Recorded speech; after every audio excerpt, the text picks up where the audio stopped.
Hello, everyone. This is Tulio Sergusa with Dojo Live, and this is the Design Thinking Show. Today, my guest is Jason Fairchild, who's the co-founder and CEO at TV Scientific. Hi, Jason. Welcome to the show. Hello. Thank you for having me. It's good to have you. Today is Tuesday, May 24th, 2022. We're talking today about the next massive growth channel for performance advertisers, connected television. We're going to answer how marketers can leverage connected television to drive digital-like business outcomes. We know the evolution of the ad tech space in the last 2 decades, how performance-driven it has become. Can that be leveraged in connected television? So that's what we're going to learn today. And we're going to learn that through 7 series of questions that will highlight how TV Scientific has applied design thinking principles to solve this problem and create an opportunity in the marketplace. But before we do that, let's get to know Jason a little bit. Jason, if you could be so kind to give us a little bit about yourself, introduce yourself, and once again, welcome to the show. Yeah, thank you. So Jason Fairchild, I'm the co-founder and CEO of TV Scientific. I've been in digital advertising really with startups for most of my career, starting all the way back with a startup in LA called Earthlink Network. And this is back in 95 or 96. And it was like the very beginning of the internet days. And we were a big internet service provider. And I remember that fondly because I think we were 20 people out of a converted dentist office, which was really interesting.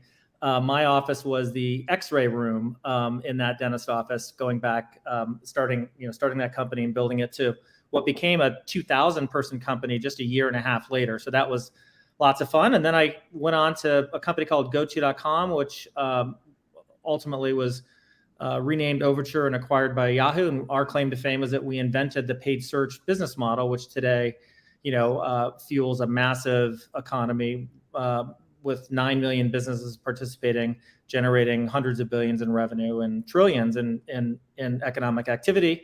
And then from there, I went on to co-found OpenX, which pioneered the programmatic advertising space, flash trading for advertising, and then more recently, obviously, started TV Scientific. So that's a little bit of a background. In terms of spare time, I like to play hockey. I hike every day with my dogs and enjoy outdoors. Nice. Sounds like you've been in the early stages of pretty significant technology advancements. So congratulations. You're no stranger to disruption. So I'm looking forward to learning a lot today. Tell us about what gave birth to TV Scientific. What was like that aha moment? We need to go do this. Yeah, so I was at OpenX as a co-founder and chief revenue officer for 12 years. And in the last couple of years, we were looking to activate new ad formats, which really came down to connected TV. So I was exploring the category, and I sat on the board of a TV data company as well. And a couple of things struck me. One is that there was a massive shift of consumer behavior towards streaming services. And this is going back 4 years. It's even more pronounced now, where huge swaths of people were cutting the cord and moving over to streaming TV. That's one. Two is that the connected TVs themselves are really computers. They're built on the internet, and the internet is the delivery technology for streaming content. So in that regard, it's very similar to online advertising or online content. It's built on IP, Internet Protocol. And therefore, in theory, a lot of the same measurement technologies should be applicable in connected TV. That was a hypothesis. And then the last thing was, as I got into the TV industry and coming from a digital advertising background or ad tech background, this was news to me, that TV is a fairly large industry, or linear TV, at around $70 or $72 billion a year. What's remarkable, though, is that about 80% of that $72 billion is driven by 500 advertisers. So, which is kind of shocking if you think about it. And my point of reference was coming from paid search, where there are 9 million advertisers participating in that economy. So the aha moment was really simple. Combining all those sort of observations about streaming and connected TV is what if we did for streaming or for connected TV what we did back in the day for paid search. which really comes down to two things. One is democratize access. So make TV advertising accessible through a self-serve platform, just like Google or just like Facebook, and then make the measurement a very digital first process. So in our platform, for example, we really don't speak TV, we speak digital, meaning when an advertiser sets up a campaign, we talk to them in terms of outcomes like website, cost per website visitor, cost per sale, cost per app install, whatever their outcomes are, that's the language we talk, which is almost 100% modeled after what's been successful in online advertising. Amazing.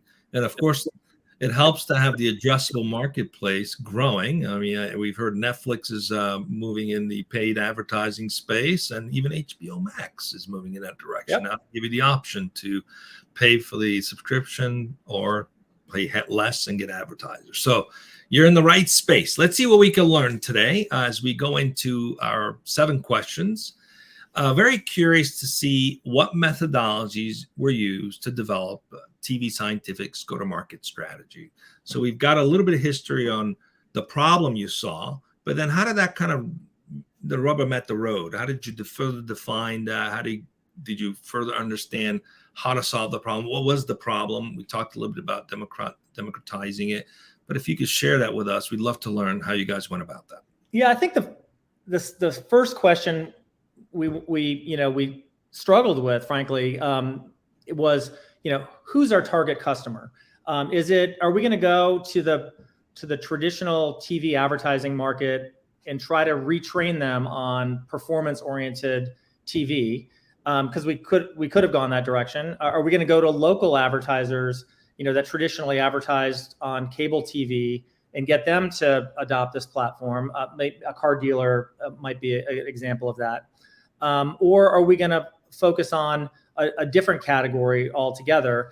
And so that was the first question we had to really ask and answer for ourselves. And the answer was really clear, and I think it put the company in a very specific direction, which thankfully we wouldn't change this. And we're going after digital first, performance oriented marketers. So really larger Google and Facebook advertisers. We talk about the top 20% or so, and we're going to help them move their spend from Google and Facebook to connected TV and spend in a very familiar way that, through a very familiar interface, and talk about outcomes in the same way that they think about them in digital. So that's who our target customer is. What we're not doing, which is I think equally important to answer, is what we're not going to try to retrain the 500 or 1,000 advertisers that have bought TV in a very specific way for the last, since the 1950s. So we're over time, as they understand that class of advertiser understands what's possible, they may find us, but that's not who we're going after out of the gate. So just getting really clear about what we're not doing and what we are doing from a customer segmentation point of view was like the first step. So I'm curious how you guys define that. What I'm hearing, the large advertisers, they work with agencies. It's quite a process to get to them, right? You don't really get to them directly. You got to work through the agencies. And that's kind of a country club model, right? So access is not easy. Now, the smaller advertisers, and when I mean smaller, they still have pretty nice budget, but they're not these top players, right? They have come to get used to the ability to have direct access to the content, to the end, the eyeballs, if you will. And so a lot of the middle layers have been removed, which is of value to them. And there's a lot more performance-driven platforms and technology that they like. So when talking to some of these companies, did this resonate with them? What was like maybe 1 or 2 key things that came out of that discussion with them that validated this approach for you guys? So what you say is correct. There's a whole sort of industrial complex around TV advertising that revolves around a brand's relationship with their agency and the incentive structures around distribution of media dollars. That we just didn't want to get involved with, at least not at this stage. So our approach is very much direct to advertiser, direct to marketer, and our pitch really is search and social are coming under performance pressure, either that or they've capped out. You can't really grow anymore, and because of some data changes around Apple, social is actually contracted 20 or 30%. So for these growth marketers, they're looking for the next growth channel. So our pitch to them is very simple. It's, hey, connected TV or streaming services, it's massive now. About half of all consumption on streaming services ad supported. You can reach 100 million households through this medium. And now for the first time, you can actually measure outcomes just like you can in digital through our platform. That's about the point where they're nodding. They're saying, "Tell me more." So then it becomes a question of how to bring that to life from a product point of view, which is its own journey. But the concept resonates because they're already doing performance marketing at scale. And their performance marketing doing with social, for example, is actually coming under pressure. So these growth marketers, they exist to find growth channels and ROI positive ways to spend their money at scale. So this is kind of a no-brainer for most marketers to at least explore it. And then it's a question of, can the product deliver against that promise?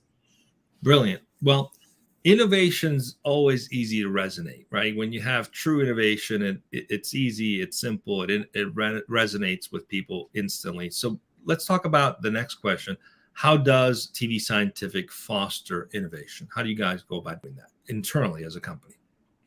Yeah, so it really, it's sort of a cliche, but it really is about the customer not only listening to what they need, which I think is fairly clear here. They want a scalable growth channel that they can measure and trust. So that comes down to really a product discussion. And I think what we focus on is we knew going in, we wanted this to look and feel like search and social buying consoles, ad buying consoles. So we built that, and we had a lot of customer feedback into the development process.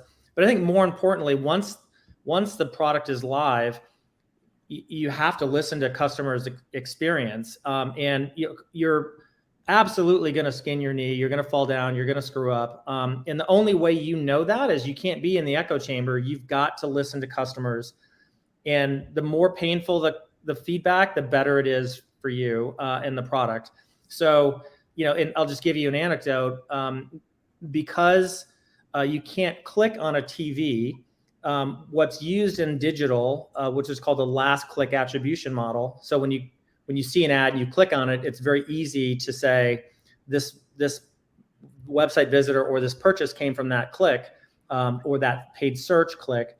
You can't do that on TV because most consumers don't click on TV. So consequently, you have to be incredibly transparent with customers about all of the data you've been able to assemble that helps them connect the dots between an ad delivered on a connected TV device, whether it's a large screen TV or a laptop or a tablet, all the way through a purchase, whatever that purchase or outcome is. And that is the only way to convince people in a way that they trust it is to be radically transparent. So we when you're hitting it or not, because they're going to tell you whether they believe the data or not. And so you have to listen. And we talk about self-evident value of TV for driving performance, and we keep working towards that to the point where it's obvious. And we're not quite there. It'll be a journey, for the next probably 10 years to make it better and better and better. So when a marketer sees all the data, sees the ad delivered on a given TV show, and then an outcome, let's say a purchase online, it's got to be a no-brainer that the TV impacted that purchase or directly resulted in that purchase. And that is a product exercise that is ongoing. And the way you tune it is you listen to customers, you ask them, you get their feedback, and sometimes they'll vote with their words. They'll tell you feedback, and sometimes they'll vote with their dollars. They'll say, "This is awesome. Let me double spend." Or double the spend, or this we don't believe it. The data is not compelling enough, and then they stop spending. But that feedback loop is vital. All feedback loops are vital. And it's a cliche kind of rule of thumb, but with our product and sales team, if we're talking, anywhere near 50% of the time we're losing is one of the rules. So you've just got to ask questions and really listen and really care what the customers have to say. And then we feed that into, themes. Basically, you pattern recognize across a bunch of customers. And that leads to product requirements and so forth. Love it. Love it. I heard a lot of design thinking themes in that, really listening, using empathy to understand and relate, and then defining the problem. I mean, I clearly heard the need for transparency is a big problem, right? The lack of transparency is a big problem. So with finding and driving innovation comes also processes to deliver that end user value. So how do you guys design processes in support of delivering end user value? As a company, how have you organized yourself in order to deliver on these values that you've identified? So the product development process is fed by, as I mentioned, pattern recognition across really the entire organization. So when we have a customer, we have, of course, the sales organization that went out to sell them. They're going to give us feedback on, is our story resonating? Is our product demonstration resonating? Is all of the front end? Then we have a customer success organization that works with those customers to manage the ongoing relationship. And we get feedback from those engagements. And by the way, one of the things we do is we record all of our calls with customers, and most of them are videos. So you can go back and look at the first sales call that took place with a given customer, the first client success call that took place either before or post launch, and then all the way down the road. So you can document the customer feedback along the way, and that feeds into a product organization that says, hey, we keep hearing X, Y, or Z across customer engagements, whether it's on the pre-sales or post-sales side. And that points to the need for either there's a problem that we need to solve, or points to a need for innovation or an area for improvement for us. That gets prioritized against a product roadmap. And we spend a lot of time thinking about what's the most important product innovation to drive customer success across the board. Customer success is probably the metric. And that sub-metrics would be revenue. Sub-metrics might be customer satisfaction. But really, we care about their success and prioritize all of the data inputs that we get around how do we make them more successful. Nice. If you're using some kind of platform for that, I want to know about it after the show, because that could make a really cool guest, especially if they use some kind of contextual analytics where you can get insights from those calls. So I'd be curious to learn more about that. But let's continue on with our show and our segment.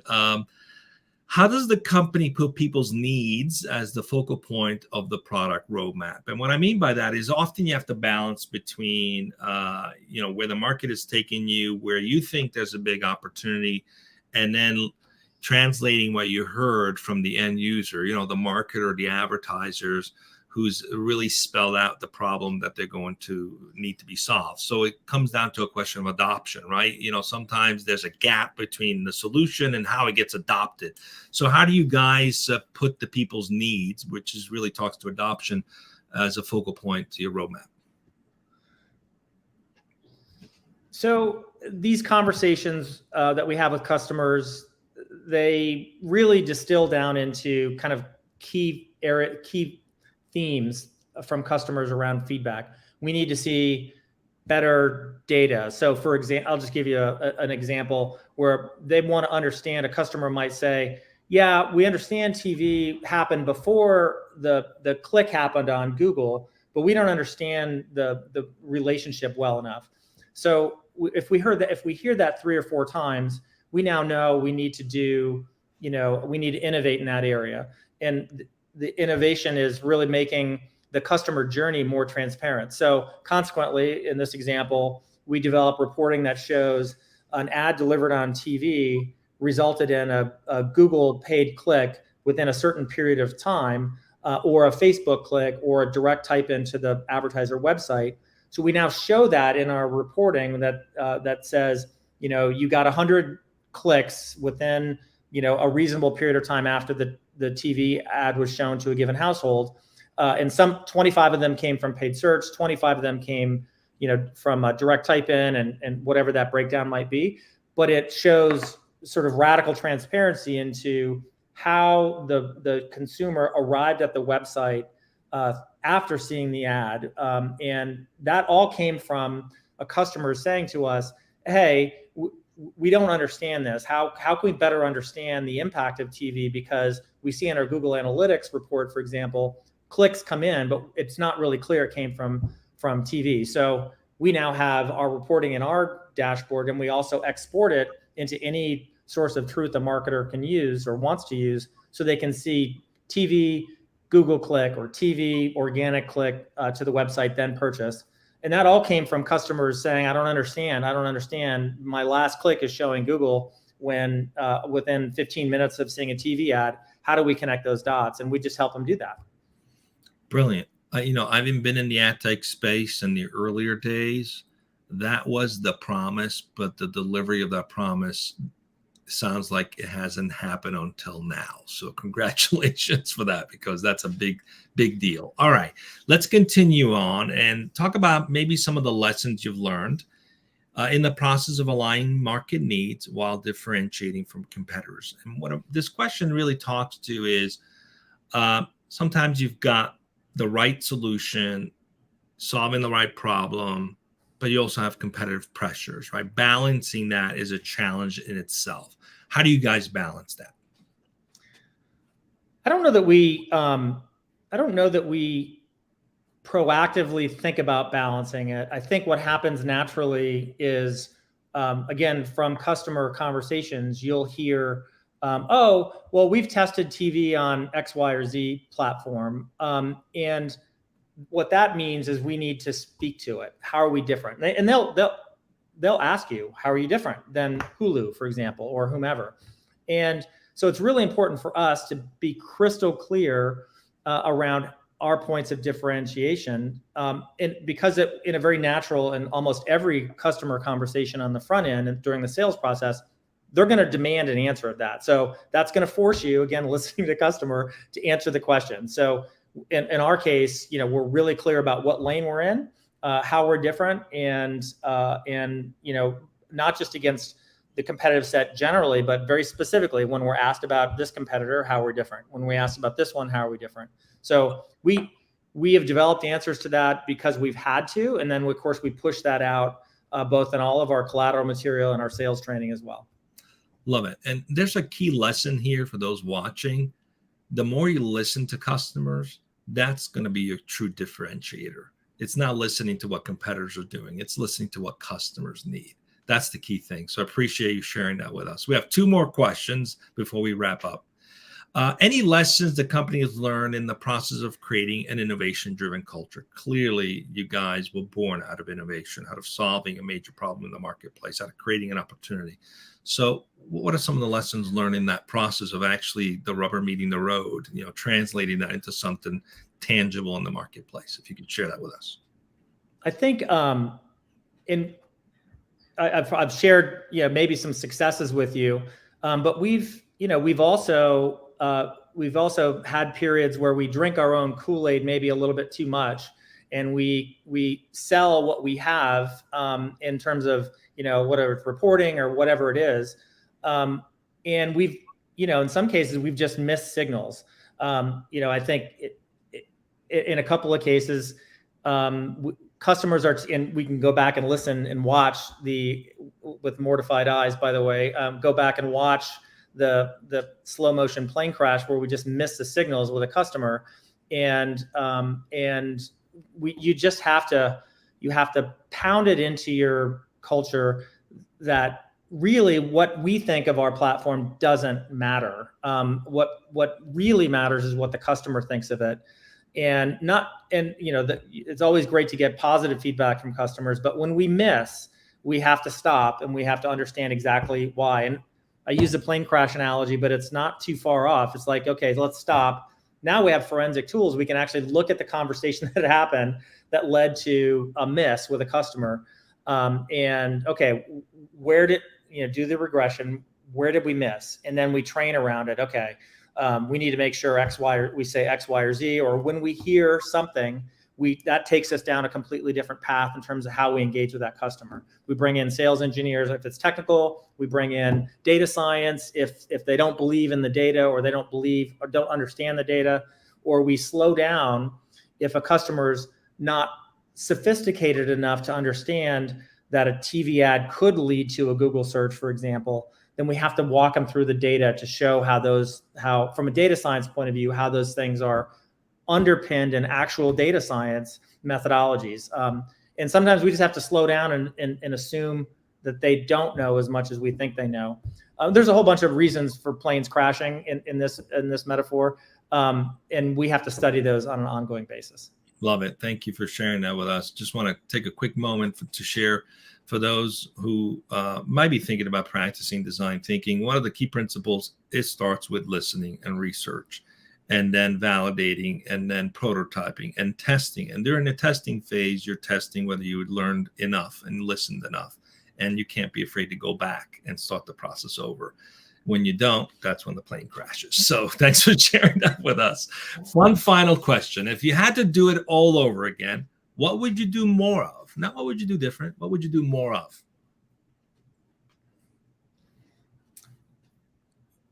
I think we would probably introduce data science principles earlier, and basically earlier in the sales process, basically ground the customers saying, hey, this is performance television, but in order for you to be successful in this, in order for you to grow your business using connected TV or performance television, here's a few things that you have to get your head around. And if you're not ready, you're probably not ready for CTV. So one is, the entire digital advertising world revolves around this concept of last click. And by the way, Google has basically deprecated that. They don't believe in it anymore at all.